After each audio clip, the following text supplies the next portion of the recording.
കാസർഗോഡ് ചട്ടഞ്ചാൽ ഞാണിക്കൽ റോഡിലെ കൾവർട്ടിനടിയിൽ യുവാവിനെ മരിച്ച നിലയിൽ കണ്ടെത്തി. മരണം കൊലപാതകമാണെന്ന സംശയം ഉയർന്നിട്ടുണ്ട്.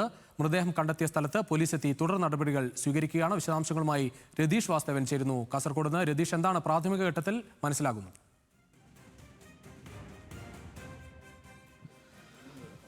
രുചീഷ, തീർച്ചയായും ഞങ്ങളിപ്പോൾ ഉള്ളത് പൊയിനാച്ചി ഞാണിക്കൽ റോഡിലെ ഈ കൾവറ്റിന് സമീപത്താണ്. ഈ കൾവറ്റിന് സമീപത്ത് കൾവറ്റിൻ്റെ ഉള്ളിൽ വെള്ളമില്ലാത്ത കൾവറ്റാണ്, ഈ വെള്ളം ഒഴുക്കില്ലാത്ത കൾവറ്റാണ്.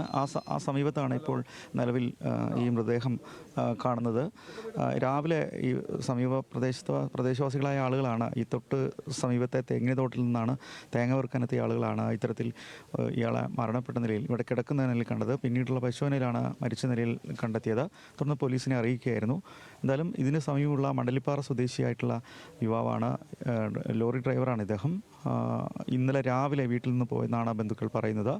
വൈകിട്ട് വരെ വീട്ടിൽ തിരിച്ചെത്തിയില്ല. തുടർന്ന് രാത്രി വിളിച്ചിട്ടും കാണാത്തതിനെ തുടർന്ന് ബന്ധുക്കൾ പരിശോധന നടത്തിയിരുന്നു, പക്ഷേ കണ്ടെത്തിയില്ല. ഇന്ന് രാവിലെയാണ് ഇങ്ങനെ വിവരങ്ങൾ ലഭിച്ചത്. എന്തായാലും പോലീസ് സ്ഥലത്തെത്തി പ്രാഥമിക കാര്യങ്ങൾ പരിശോധനകൾ നടത്തുന്നുണ്ട്. എന്തായാലും ഡോഗ് സ്ക്വാഡ് അടക്കം എത്താനുള്ള നടപടിക്രമങ്ങളിലേക്കാണ് പോകുന്നത്.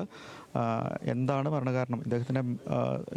ഇദ്ദേഹം കിടക്കുന്ന സമീപത്തായി ചില ചോരപ്പാടുകളൊക്കെ കാണുന്നുണ്ട്. അതൊക്കെ ചില സംശയം ജനിപ്പിച്ചിട്ടുണ്ട്. അതുകൊണ്ട് തന്നെ വിശദമായ പരിശോധന ഇക്കാര്യത്തിൽ വേണ്ടതുണ്ട്. അദ്ദേഹത്തെ പരിക്കുകളുണ്ട് എന്നും പ്രാഥമിക പരിശോധനയിൽ കണ്ടെത്തിയെന്നാണ് പോലീസ് പറയുന്നത്. എന്തായാലും ഇത് സംബന്ധിച്ച് വിശദമായ പരിശോധന വേണ്ടതുണ്ട്. എന്തായാലും അതിനുള്ള നടപടിക്രമങ്ങൾ പൂർത്തീകരിച്ചുകൊണ്ടിരിക്കുകയാണ് പോലീസ്. മടലിപ്പാറ സ്വദേശിയാണ് ട്രിപ്പർ ഡ്രൈവറായ റഹിമ. എന്തായാലും മറ്റ് നടപടികൾ ഈ ഘട്ടത്തിൽ പുരോഗമിച്ചു വരികയാണ്. ശരി രതീഷ്.